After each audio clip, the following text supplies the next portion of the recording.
नमस्कार दोस्तों, स्वागत है आपका हिंदी नॉलेज शो में। तो दोस्तों, सिर्फ चीन ही एकमात्र देश नहीं है पूरी दुनिया में जिसने पूरी दुनिया की नाक में दम करके रखा हो। एक और चीन जैसा देश है जिसने ना सिर्फ पूरी दुनिया की नाक में दम करके रखा है, खास करके अरब देश और यूरोपियन देश उस देश से बहुत ज़्यादा परेशान है। जबकि वो देश ना चीन जैसा सैन्य शक्ति के रूप में मजबूत है, ना ही उसकी आर्थिक स्थिति चीन जैसी मजबूत है, लेकिन फिर भी उससे आधी दुनिया परेशान आ गई है। तो दोस्तों, ये देश कोई और नहीं, तुर्की है। जी हाँ, और तुर्की से परेशान इस हद तक आ चुके हैं यूरोपियन और अरब देश कि अब एक सैन्य मोर्चा बनाया जा रहा है इस देश के खिलाफ। और यूएई, जो एक अरब वर्ल्ड में एक बहुत ही नंबर 2 कंट्री माना जाता है सऊदी अरब के बाद, और अच्छी खासी सैन्य शक्ति ये अपने पास रखता है, इसने लड़ाकू विमान कल भेज दिए हैं तुर्की के खिलाफ। जी हाँ, क्यों उतारे गए हैं और कौन कौन से लड़ाकू विमान है, यही बताऊंगा। और साथ ही यूरोप और अरब देशों का गठजोड़ क्यों बन रहा है तुर्की के खिलाफ, सबको डिटेल से हम बात करेंगे। चलो दोस्तों, वीडियो को हम शुरू कर लेते हैं। तो सबसे पहले बात कर लेते हैं कि तुर्की से ये देश परेशान क्यों है। खास करके अरब देशों की बात करें तो अरब वर्ल्ड में तुर्की चाहता है कि वो नंबर 1 पोजीशन पर रहे। तुर्की नहीं, तुर्की के राष्ट्रपति रजब तैयब अर्दोआन ये चाहते हैं कि ये अरब राष्ट्रवाद, एक तरीके से मुस्लिम राष्ट्रवाद के नाम पर अपने देश में हमेशा नंबर 1 लीडर रहे और उनकी सत्ता हमेशा बरकरार रहे। लेकिन क्योंकि इनकी घरेलू स्थिति आजकल बहुत कमजोर चल रही है, ये बहुत सारे जो छोटे मोटे इलेक्शन भी हार चुके हैं। ये चाहते हैं कि 2021 के इलेक्शन से पहले ये अपनी स्थिति एक ग्लोबल लीडर के तौर पर स्थापित कर ले और ये तुर्की के लोगों को दिखाए कि तुर्की एक ग्लोबल लीडर है और एक मुस्लिम लीडर कंट्री है।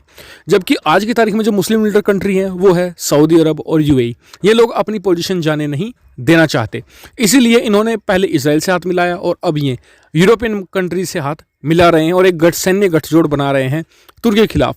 और बात करें कि यूरोपियन देश क्यों परेशान है तुर्की से, तो इनका मैटर तो बहुत सालों से चलता है। ओटोमन साम्राज्य के बाद से ही तुर्की और ग्रीस के बीच बहुत सारे जो विवाद है, कुछ आइलैंड्स को लेकर जिन पर खनिज संपदा पाई जाती है, मतलब कि ऑयल के रिजर्व मिले हैं अभी तो हाल ही में वहाँ पर।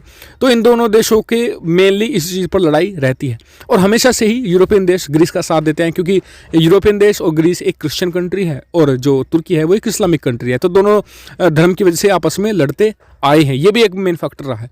तो अब तुर्की के खिलाफ एक बहुत ही बड़ा इवेंट होने जा रहा है। दरअसल आने वाले कुछ हफ्ते के अंदर ही तुर्की के खिलाफ बहुत ही बड़े मेगा लेवल पर एक सैन्य अभ्यास किया जाएगा, जिसमें कहा जा रहा है कि फ्रांस भी शामिल होगा, कुछ यूरोपियन देश शामिल होंगे ग्रीस के साथ। लेकिन सबसे सरप्राइजिंग एंट्री हुई है यहाँ पर यूएई की। यूनाइटेड अरब अमीरात ने पहली बार तुर्की के खिलाफ, एक मुस्लिम कंट्री के खिलाफ, एक मुस्लिम कंट्री ने एक क्रिश्चियन देश ही ग्रीस को लड़ाकू विमान भेजे हैं जो उस सैन्य अभ्यास में हिस्सा लेंगे। और कहा जा रहा है कि ये सैन्य अभ्यास उसी जगह पर होगा जहां पर बहुत सारे आइलैंड्स हैं जिनके कब्जे को लेकर तुर्की और ग्रीस के बीच में विवाद है।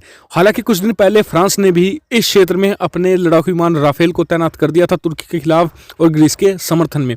यानी कि तुर्की धीरे धीरे चीन जैसे ही अकेला पड़ता जा रहा है और उसके कारनामे भी चीन जैसी होते जा रहे हैं, अपने पड़ोसियों को तंग करना। आज की तारीख में तुर्की का अपने किसी भी पड़ोसी के साथ, जी हाँ, किसी भी पड़ोसी के साथ फ्रेंडली रिश्ता नहीं है।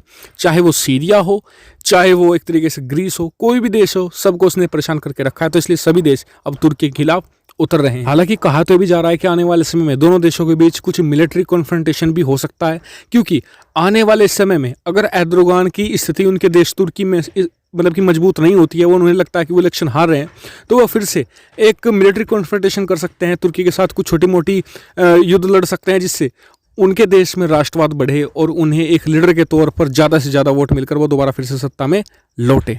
तो इस मामले पर मैं और ज़्यादा अपडेट आपको देता रहूँगा। आप चैनल को सब्सक्राइब जरूर कर लीजिएगा ताकि आप कोई भी वीडियो मिस ना कर पाए। पर डे आपको 3 वीडियो मिलती हैं डिफेंस, फॉरेन पॉलिसी और फाइनेंस से related. Thank you for watching video.